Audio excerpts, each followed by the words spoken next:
So WRTC is a competition among operators who are on site in the tents, all with equal equipment, equal geography, and so on, striving to have the best score possible. But it's also a game that doesn't work if we don't have people to work.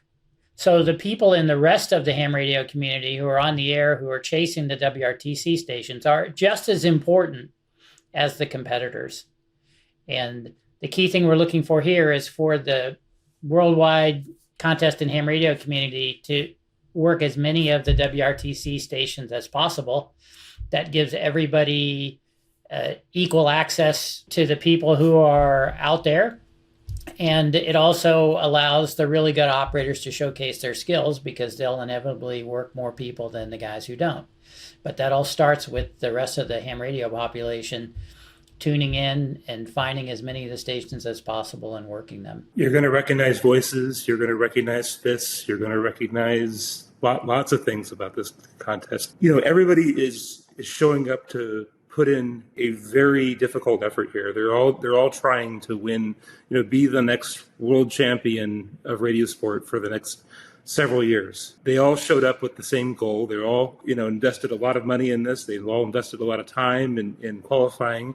They all really want you to work them. The thing that we want all of the people who are following WRTC to do, ideally, would be to spot everybody that you hear. Now, obviously, there's going to be CW skimmer spots for CW, and then there's going to be some automatic spots on phone. But as you're tuning across the bands, you know, most of you guys are going to be on the packet.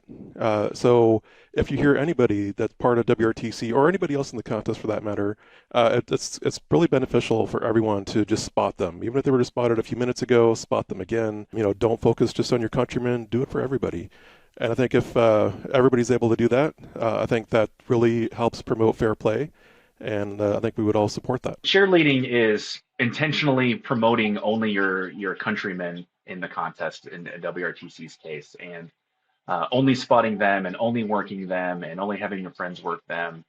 And the argument can be said, hey, just because I only work them doesn't mean that, you know, I'm hurting anybody. Well, you are, but the bigger issue is if you only spot them, then they gain more QSOs than just the one QSO from you. Let's say you get 50 more spots on phone than the other competitors because your countrymen are only spotting you. That's more than 50 QSOs. That's a lot. And promoting that and telling your countrymen to do that is something that should not be done. Ham radio has always been an honor system, and keeping that honor system intact is everything. Integrity is everything. I think that's what we should all strive for as brothers in this radio, you know, fraternity. We should keep it up above board. Get on the air and you work as many WRTC stations as possible. Fill out that bingo card and celebrate the success.